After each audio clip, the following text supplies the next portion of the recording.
loans. He says, I don't know how to tell you this. They just don't like you anymore, and I've been instructed that you're no longer creditworthy. I said, what do you mean creditworthy? I mean, last week you gave me $1 million on my signature. I got to call all your loans. He says, we've been friends long enough. And he says, I can help you some. And I said, what does that mean? He says, it's like what they're doing right now. You got 30 days. All this money that the government's putting out is on 30 days. Right, all the loans. Exactly. Yeah. Well, that's just to get themselves organized and just pull things under. So I had 30 days to come up with all these jillions of dollars. Right? But were you shocked? Of course. Oh, okay. I was just wondering. I was totally blown away. But then I said, well, I know how to play. I said, I know how to play your game. So I tried to call some favors on some of my other banks that I had helped, and they had their hands tied. And I said, well. So what I did then is immediately starting unloading everything that I could. And I lost millions. I just went away, colored gone.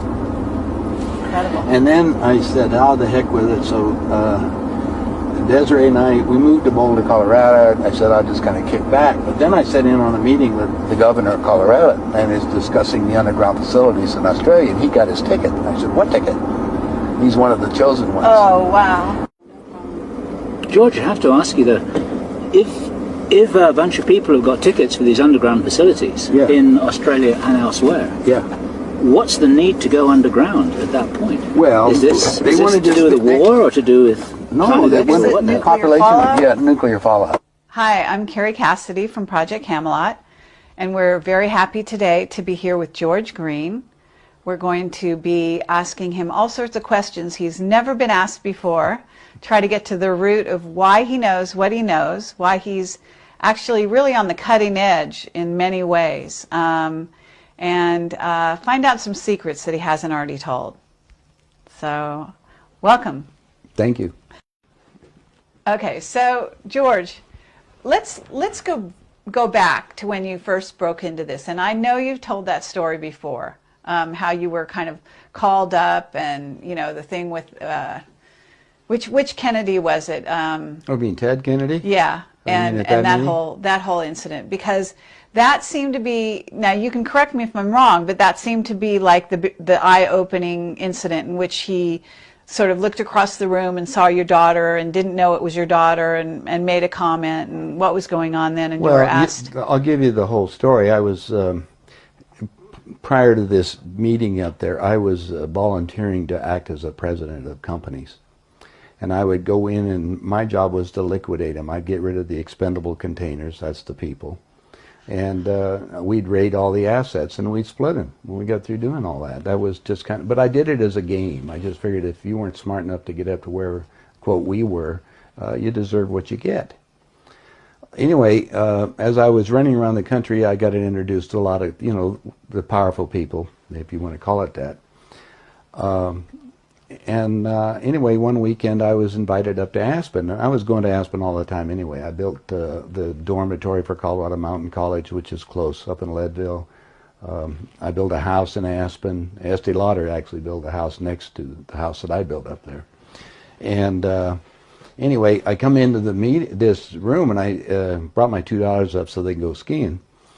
And I said, what am I here for? And they said, we have decided we want you to be the finance chairman for the next president of the United States. And I said, I just started this $100 million project. I mean, last week I was with Bill Levitt, you know, at the Beverly Hills Hotel, sitting around a swimming pool discussing building cities. I know Bill Levitt built Levittown, Pennsylvania, Levittown, New York, just so you know. Absolutely.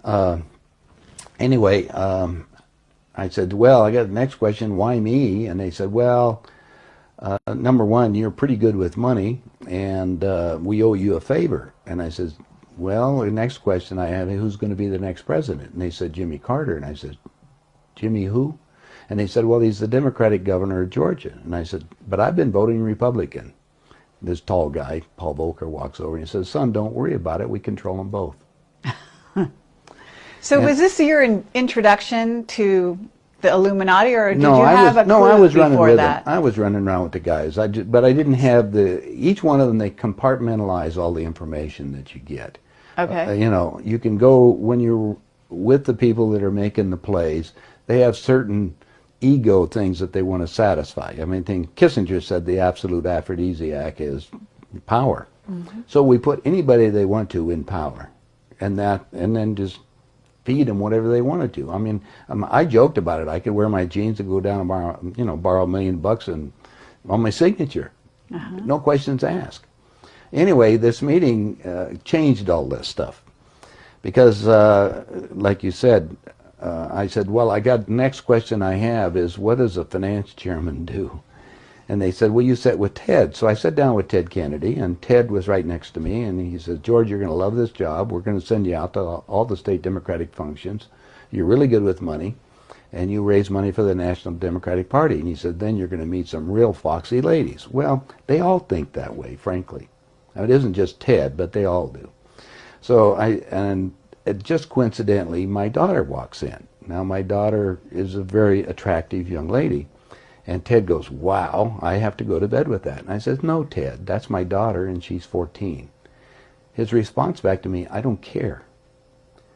That's when everything kind of stopped to me. I mean, I gulped. I said, wait a minute. I gave him the guidelines. I mean, I know how he thought.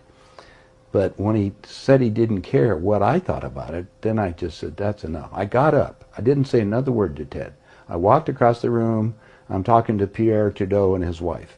Pierre at that time was the Prime Minister of Canada. And I'm talking to them just to get my head leveled. I mean, I had just looked at that character over there across the room, and I'll share with some of the other people who were there, but I'm looking in front of Pierre, and there's a little half cigar box full of white powder. I grabbed the housekeeper, and I went in the back room, and I'm looking at the dresser, and on top of this dresser was all these glass tubes. Now, I went to Camelot School of Mines. I majored in geophysics. And chemistry was just kind of a fun game, right? And I never looked at things. I couldn't believe what they were doing. I said, what is this thing? And they said, it's freebasing equipment. They're just using all this stuff. I said, duh, to myself. So I walked by. The meeting was on a Friday afternoon. I said to the people who invited me up there, I says, look, this is a big decision in my life. I mean, I don't want to stop my $100 million project, even though you'll warehouse it. That's what they told me. Let me think about it and let you know on Monday. Monday, after consideration of everything else, and some of the guys were talking about what they had planned, which is the Global 2000 agenda, the Plan 2000, which Jimmy Carter put in writing. Every congressman got a copy of it. As Kissinger says, the number one problem we have on planet Earth right now, there's too many people. Well, if you look at that, you would probably agree, so does everybody else. 40% of the world's population is existing on less than $2 a day. If I drop it down to $1, we still got 1.5 billion people. And you have no idea what 1 billion people are until you go to China and walk among them. And there's 1.3 billion over there. But you have to experience that. I mean, I spent a month in China.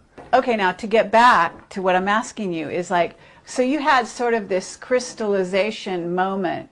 You were basically thinking like them, you were making money like them. So is that just the beginning of a path that you went on at that point, or did you have an instantaneous change?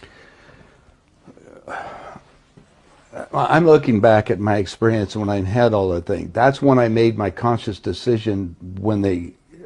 you refused the job. Well, the job, it wasn't a question of doing that. It was what they're going to do after that. And after that was to reduce the world's population down to 500 million. Right. I said, wait a minute, I don't want to be part of that.